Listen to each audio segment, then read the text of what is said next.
Hello and welcome to Nationwide on Nigeria's largest television network, the NTA. I am Ifoma Ojinta. The Minister of Energy, Industry and Mineral Resources of the Kingdom of Saudi Arabia, Khalid Al-Fali, has assured Nigeria that a memorandum of understanding will be signed by the two countries to begin infrastructure development in Nigeria's oil and gas sector. Correspondent Lydia Sampson reports from Riyadh that the minister gave the assurance at a meeting with Nigeria's Minister of State, Petroleum Resources, Emmanuel Ibe Kachuku. And Saudi Arabia have enjoyed good bilateral relationship for decades, with Nigeria delegation to holy pilgrimage annually among the highest in the world. Therefore, the visit of the Minister of State Petroleum Resources, Emmanuel Ibe Kachuku, is in consolidation of such age-long relationship. Refineries are key, LNG is key, trading definitely key, create the necessary links.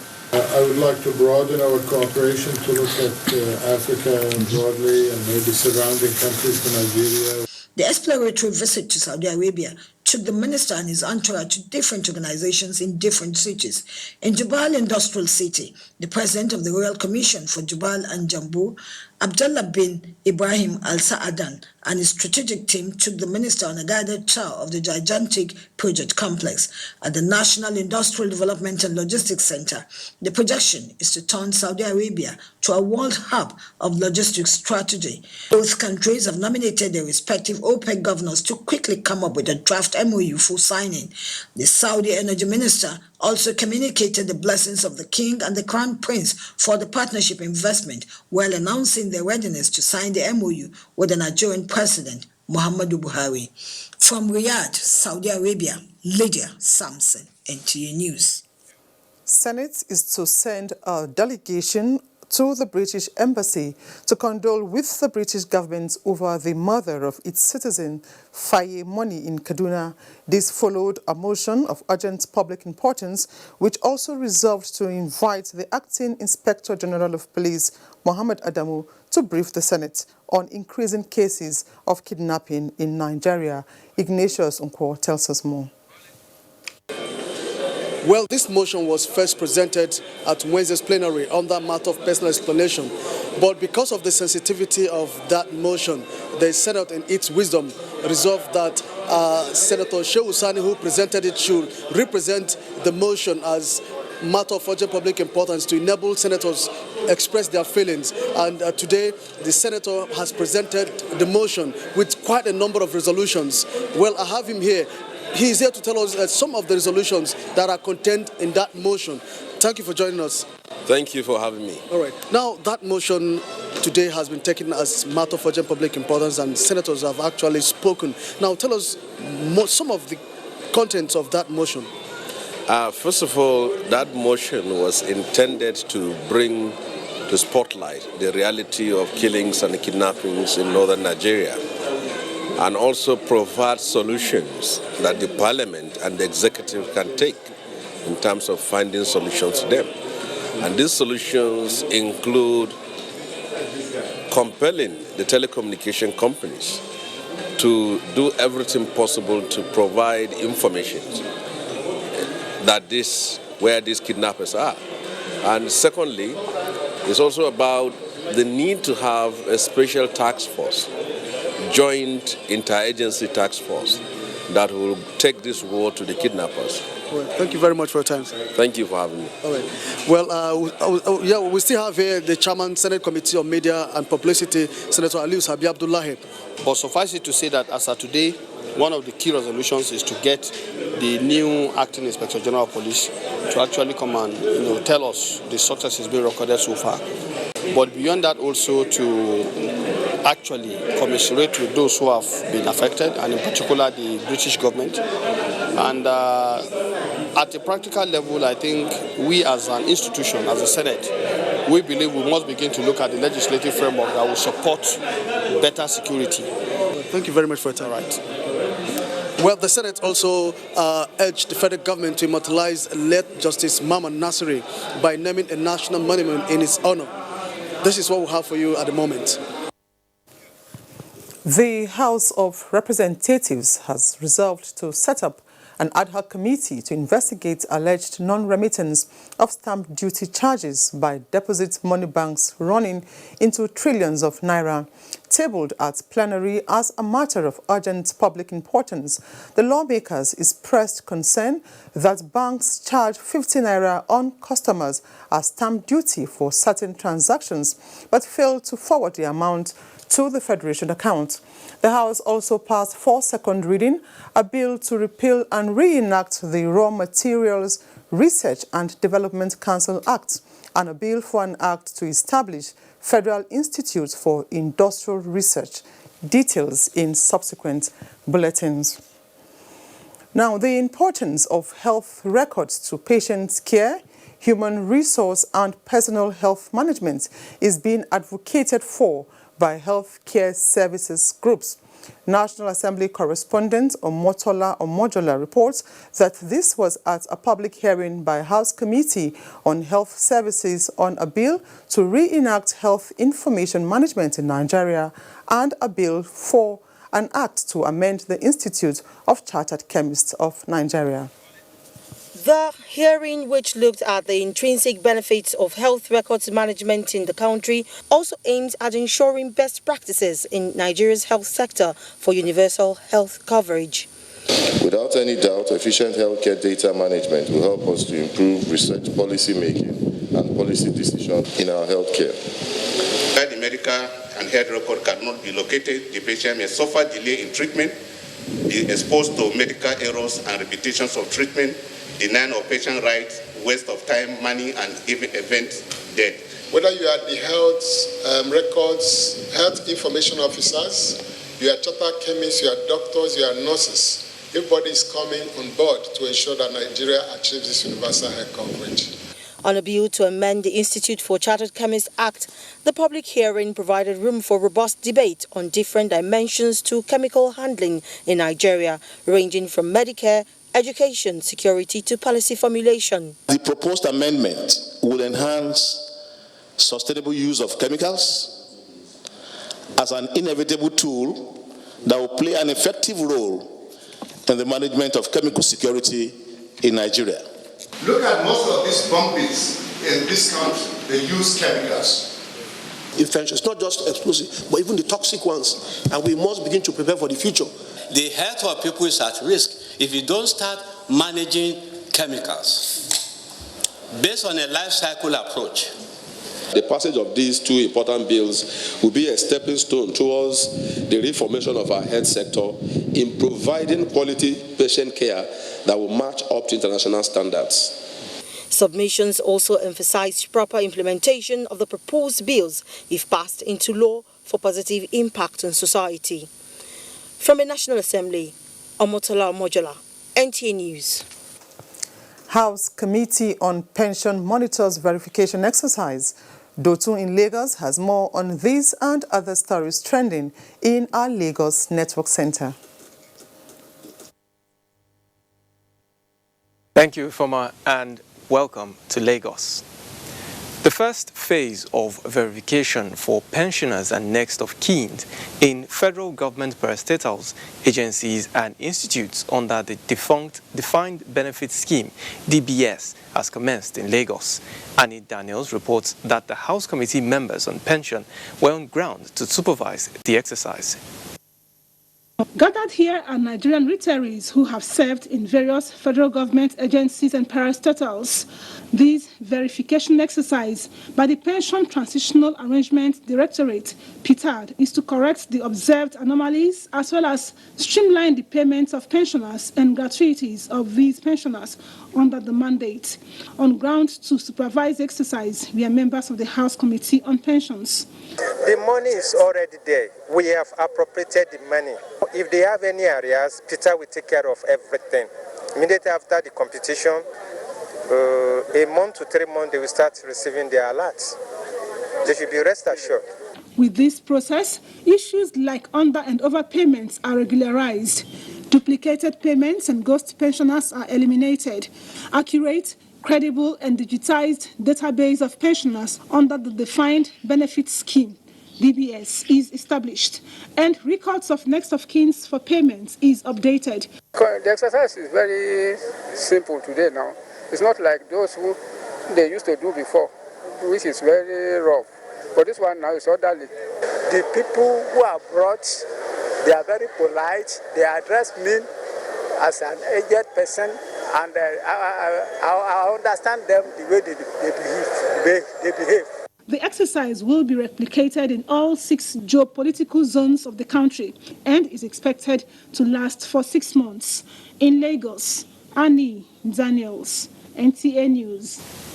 The Economic Community of West African States, ECOWAS, is advocating the adoption of biometric identity as a way of reducing cases of human trafficking and smuggling of migrants within the sub-region. At a campaign which kicked off in Lagos, ECOWAS says the biometric identity card will also serve as an alternative to the conventional ECOWAS passport. Michael Olaleye reports. This is the popular Maitu Motor Park in Lagos, a famous terminal for commuters plying the West African route. From the long, frustrating faces of drivers at this park, it is easy to draw a conclusion on how it feels traveling along the strategic ECOWAS corridor. We, Ghana cars, they are collected 2,000 naira. From here, from Lagos to Idiruku, if you want to spend money, you are spending money too much. This sensitization campaign on the ECOWAS national biometric identity is giving an answer to the question of free movement raised by drivers and commuters. For those of us who cannot acquire a passport, at least once you get the card, you should be able to travel within the ECOWAS space. Since the ECOWAS Free Movement Protocol was launched in 2000, only 3 countries have adopted the national biometric identity. This campaign in Nigeria is targeting motor parks based on the assumption that most cases of human trafficking and smuggling of migrants start from strategic points like the Maitu Motor Park. The National Biometric ID card is a very good tool to increase movement within the ECOWAS space. The National Agency for the Prohibition of Trafficking in Persons is adopting the carrot and stick strategy to check the menace. You use your vehicle to carry victims of trafficking, we will seize your vehicles, confiscate them, freeze your accounts. So please be warned. The International Organization for Migration is interested in using free and regular migration to unlock the potentials in the sub-region. In Lagos, Michael Olaleye, NT News.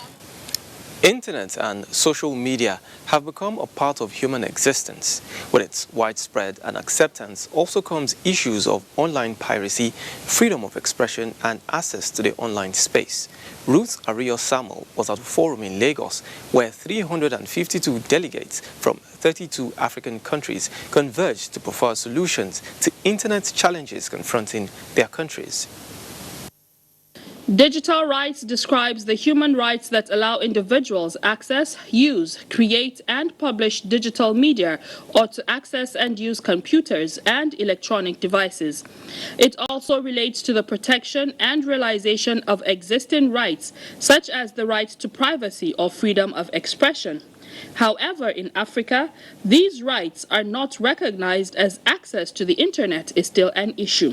I see people reporting, for instance, public infrastructure that are dysfunctional, bridges that are about to fall, and forcing public officials to take corrective measures. And I think this is positive ways of using the internet.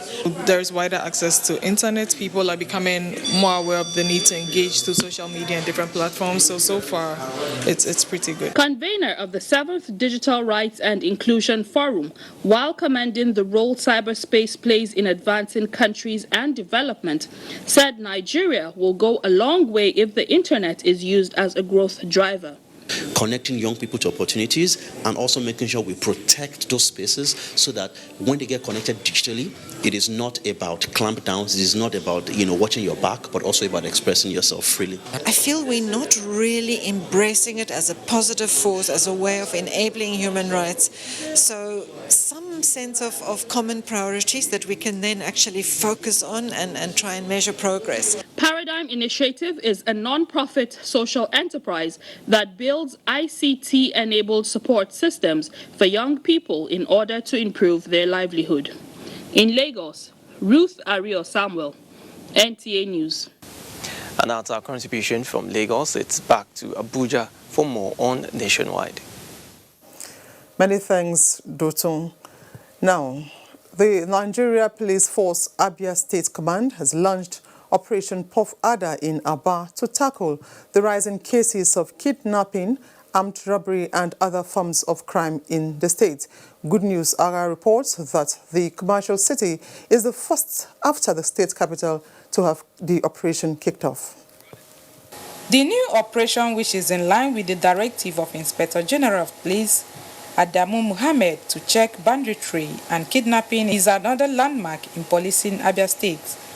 Abia State Commissioner of Police Etin Ene Okon said cities have witnessed incessant crime wave with cases of armed robbery and kidnapping after the general elections. Flagging off of this operation today is a launching pad to stamping out kidnapping. We have all the strategies put in place. The command enjoined officers to be of good conduct while the exercise lasts and sent warnings to criminals to surrender or leave the city. They urged the public to avail them with useful information to succeed.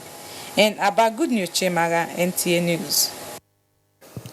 President Muhammadu Buhari says the critical development projects being undertaken by his government in the Northeast would make resettlement and resumption of their livelihoods easier for internally displaced persons in the region. The president says this during a working visit to commission some projects in Borno State. His first point of call upon touching down in Maiduguri was the palace of the Shehu of Borno, Alhaji Umar Garba El Amin El Kanami. The president said under his administration, the Nigeria Air Force has largely degraded elements of Boko Haram insurgents in the region, noting that in collaboration with other partners, the resettlements of IDPs in their communities are ongoing. He promised that Leah Sharibu and other schoolgirls abducted from Dapchi and Chibok will soon be rescued and reunited with their families. Thereafter, President Buhari proceeded to inaugurate the ultra-modern radio diagnostic center in Maiduguri, as well as the Muhammadu Buhari primary level is appointed by the governor. It is essential to give priority attention to primary school level in order to lay a solid and firm foundation towards ensuring quality and formidable education at the tertiary level in line with international best practices. Your Excellencies and gentlemen, Borno State focusing on education is very imperative due to the peculiar security challenges posed by Boko Haram, whose ideology is dramatically opposed to Western education. The people of Borno, and indeed the Northeast, are eternally indebted to you for the empathy, support you have rendered to our people. On our part, we shall continue to pray for their success and provide them with update on any perceived security threats.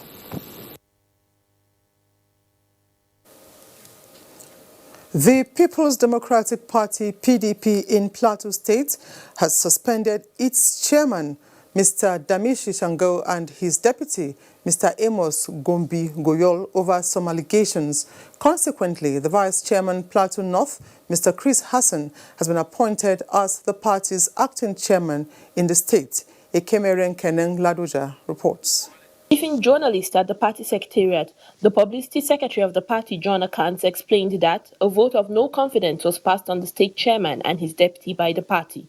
Mr. Akans said the resolution to suspend Mr. Sango was based on the grounds that the resources sent to the state for the presidential elections were unaccounted for, and that monies raised and saved by the party to help internally displaced persons are also not accounted for.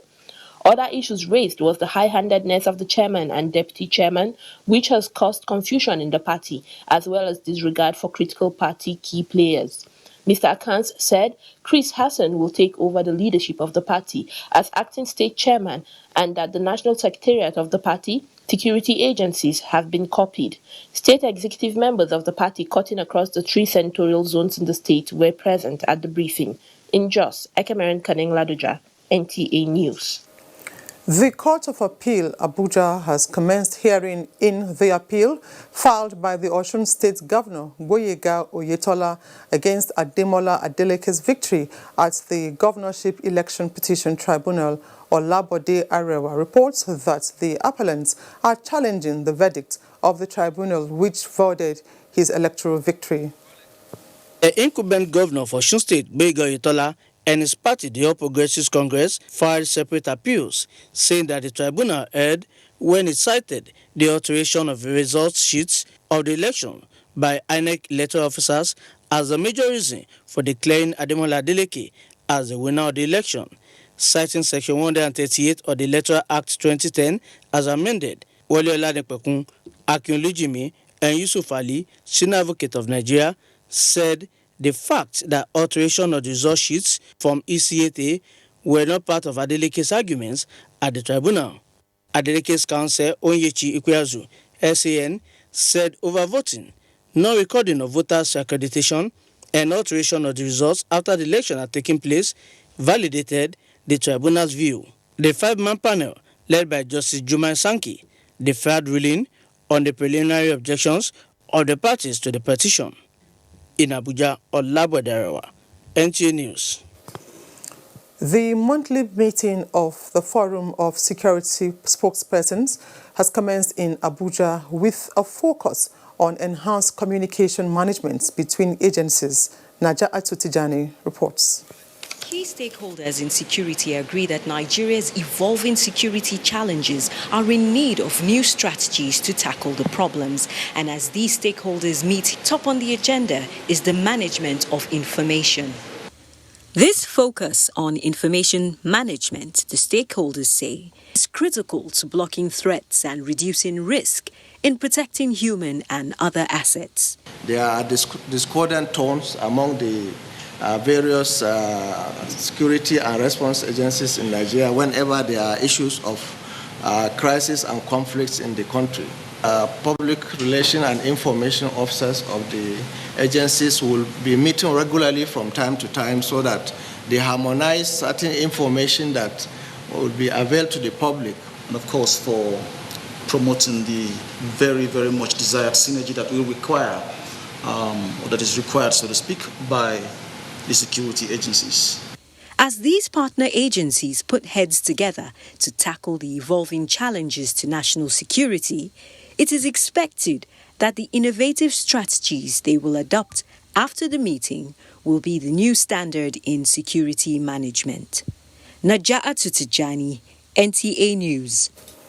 Still talking security, the Acting Inspector General of Police, Mohammed Abubakar Adamu, has ordered that the shift duty structure of the Nigerian police force, which is currently 12-hour 2 shifts system, be reverted with immediate effect to 8-hour 3 shift standards.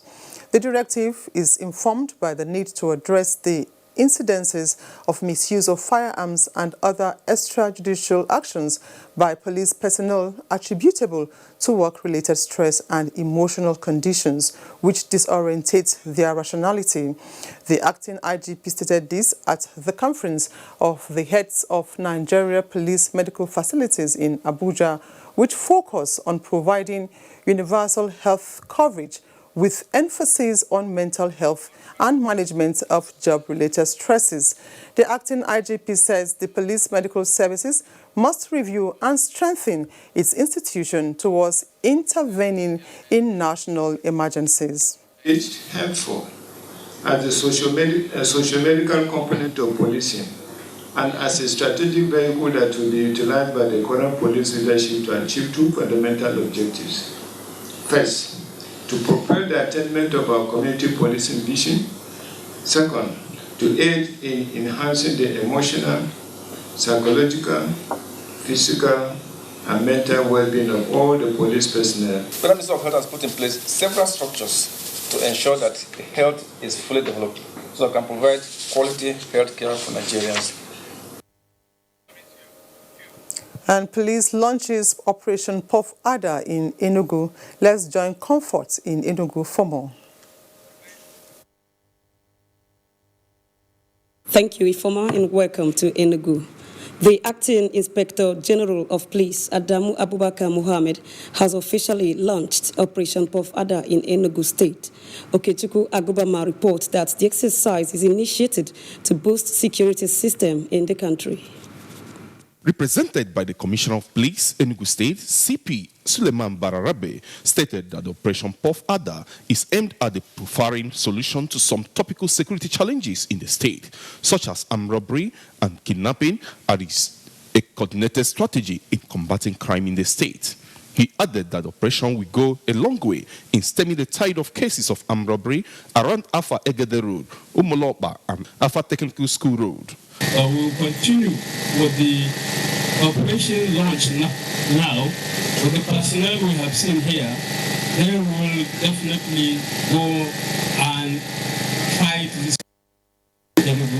in the state in general. The 92 personnel of the Operation Puff Adder in the state were drawn from the Police Mobile Force, Counter-Terrorism Unit, Anti-Cultism Unit, and Anti-Kidnapping Unit. There were various demonstrations by the personnel highlighting their level of preparedness to embark on the operation.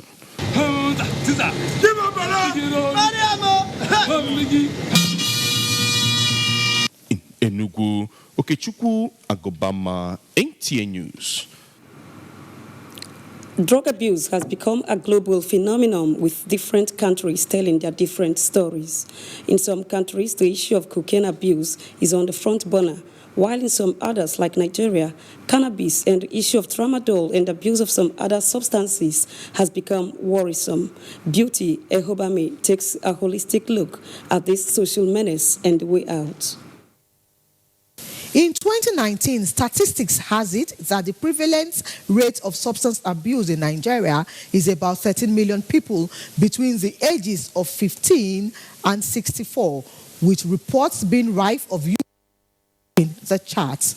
Consequences of drug abuse are mostly negative and, in the worst case, fatal. A recent example is the death of 3 students of the Federal University of Technology, FUTO, the only female being a student of the Federal Polytechnic, Nekede, who died after taking India hemp and tramadol. According to experts, abuse of drug can, on the long run, result to schizophrenia, mental disorder, stroke, cardiac arrest, and eventual death. The impact of drug abuse on the youths is actually multifactorial. Medically, when you take drugs, like some of the drugs, they can actually elevate the blood pressure suddenly. That's in medicine, we talk about the immediate and long-term problems. Abuse of hard drugs, according to experts, also has negative implications for the society. The commander, NDLEA Enugu State Command, says to curb this trend in the state, about 300 grams of cannabis, 100 grams of ephedrine, 800 grams of methamphetamine, and 9.9 grams of cocaine have been impounded by the agency between January and March this year. We have arrested 20. Out of the 23 suspects, we have male 20 suspects and female we have 3.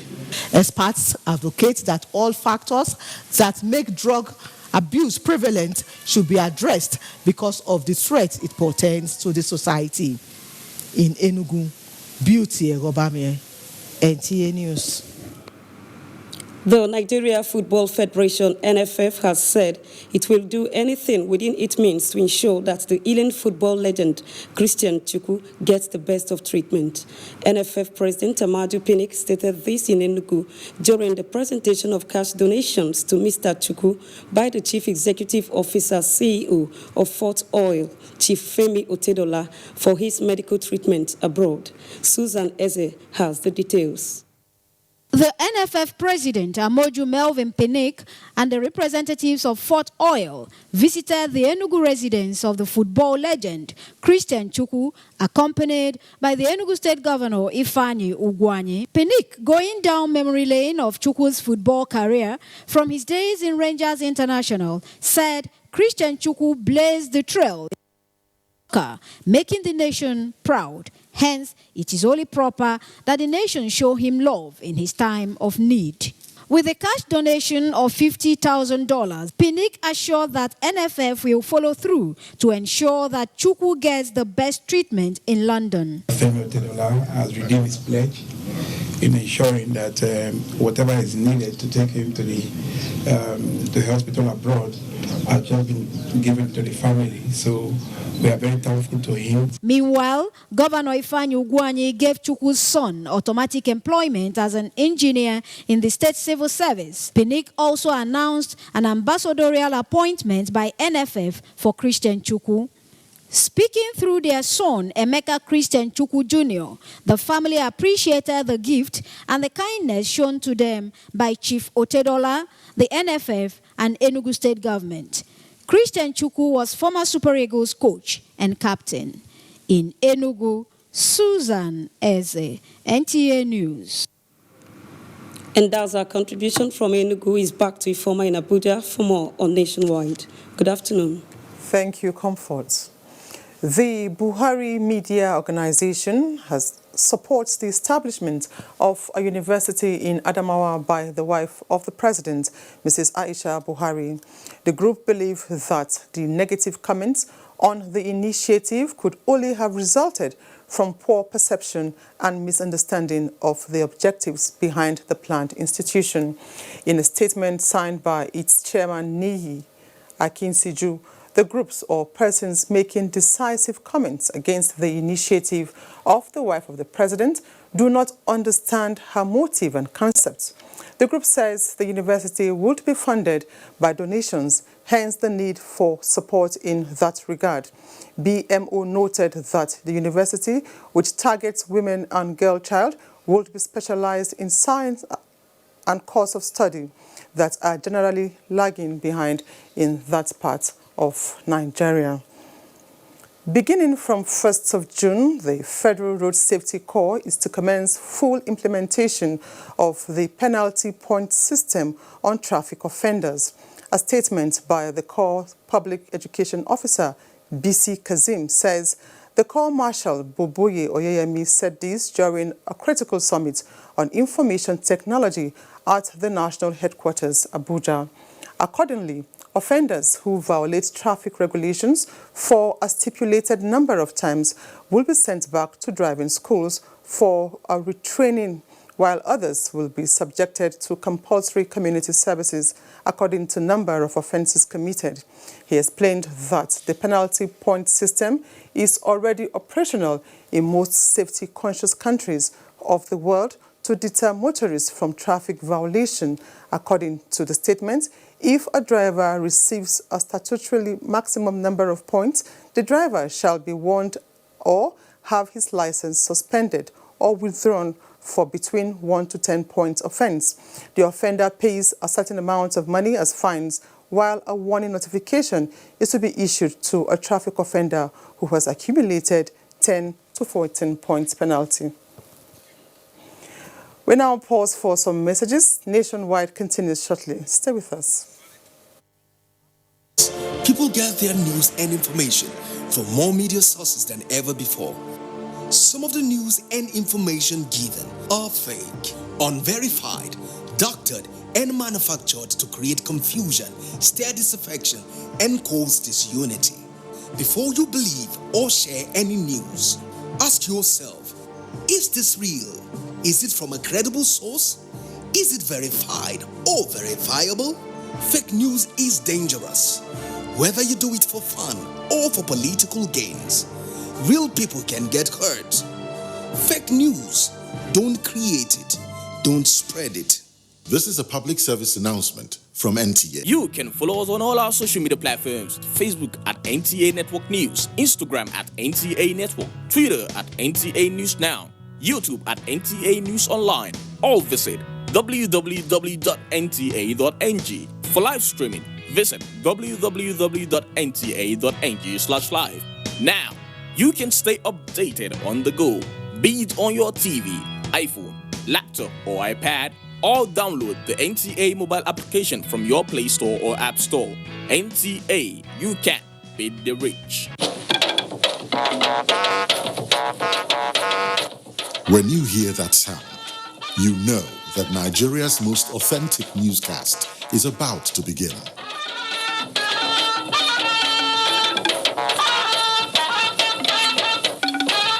NTA Network News, breaking the news for over 40 years.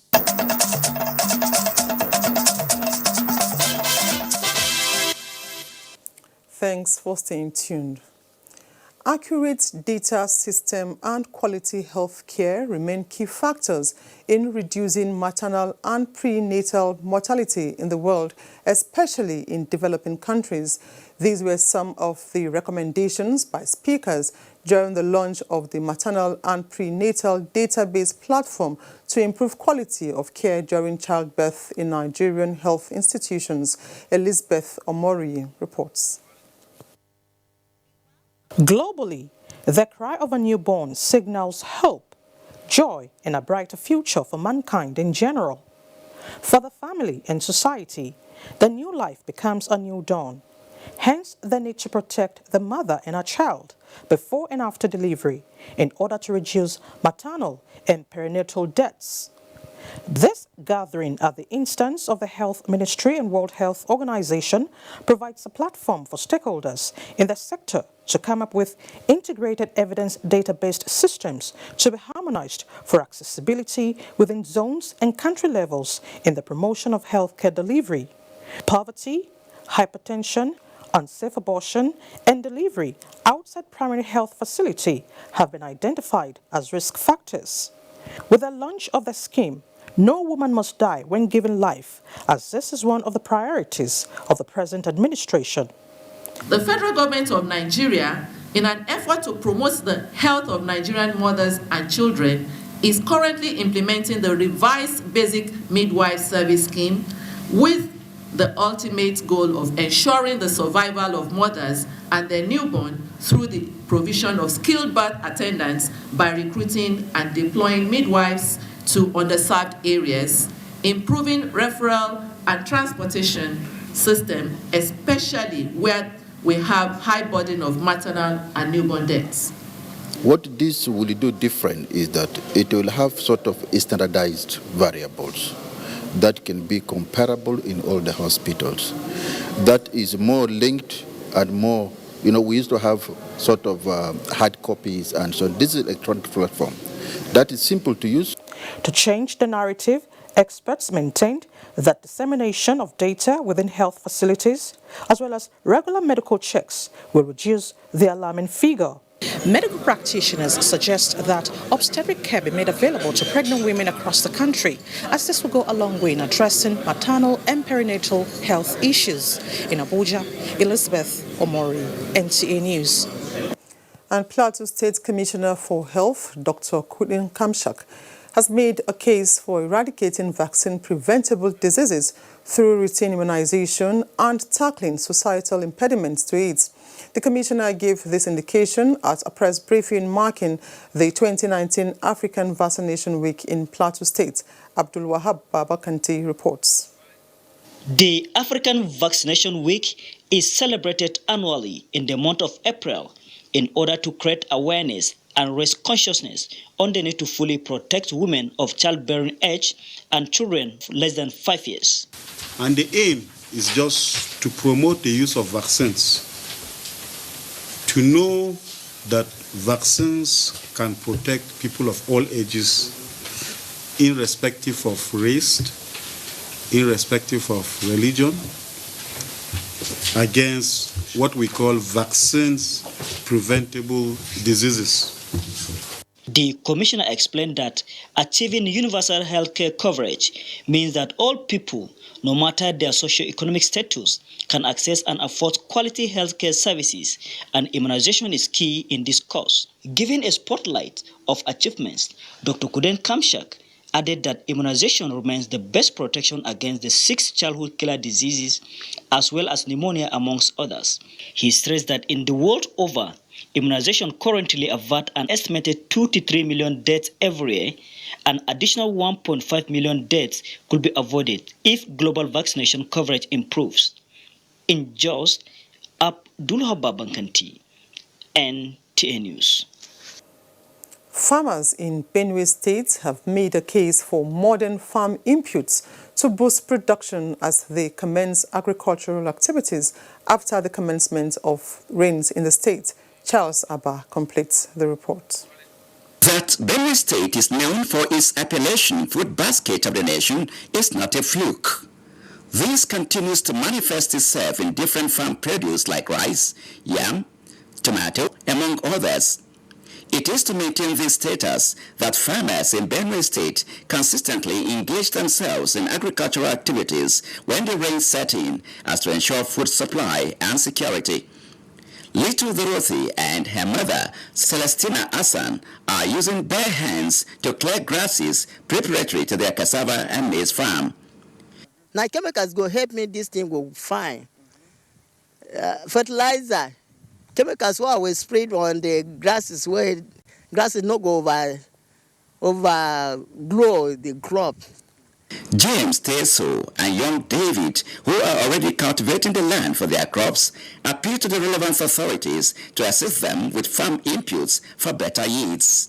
When government make available certain credit scheme, credit facility where people can access loan, it will really go a long way to help them put 1 or 2 things in place in view of agriculture, and it will help us.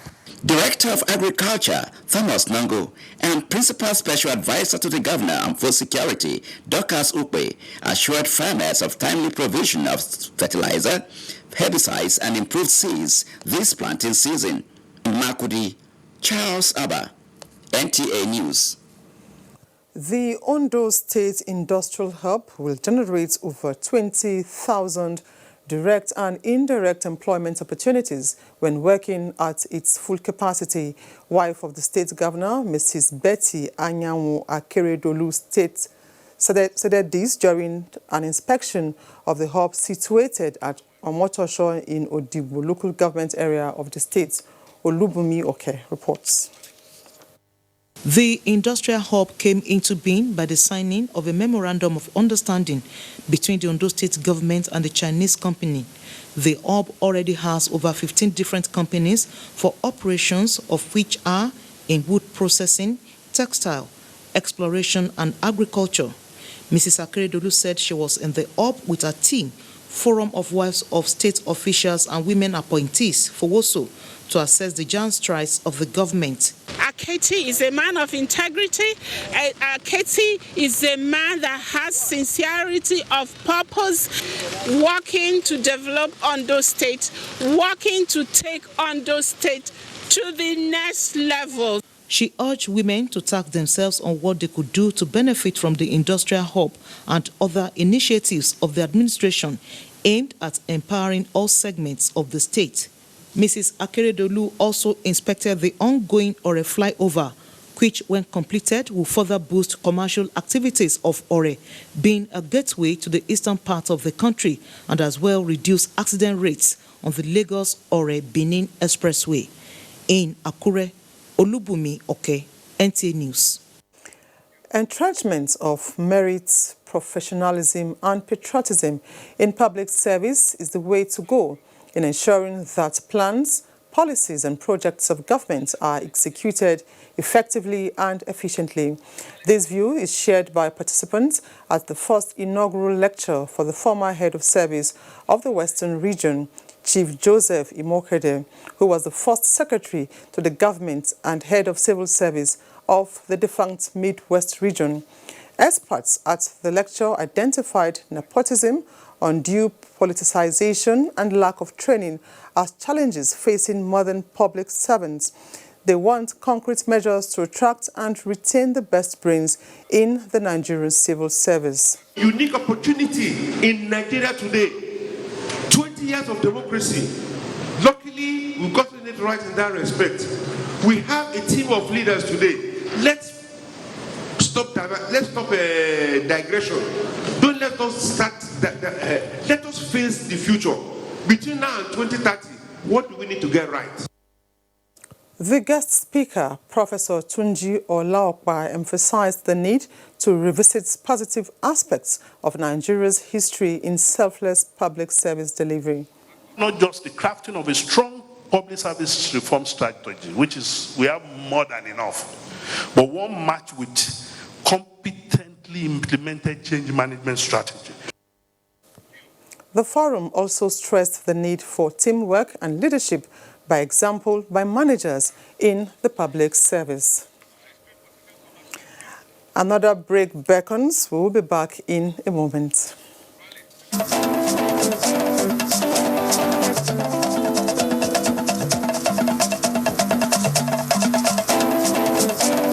Get the latest news and updates from across Nigeria on NTA Nationwide. NTA Nationwide, weekdays by 4 p.m. Get it first, get it fresh.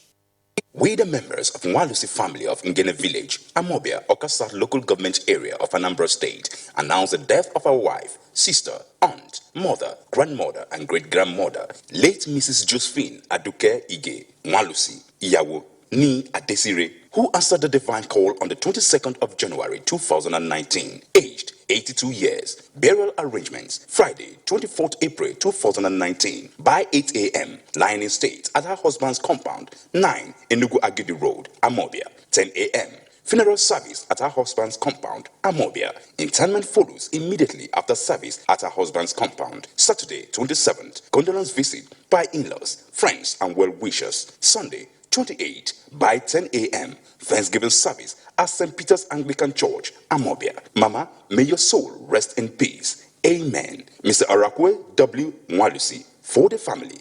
Announcer.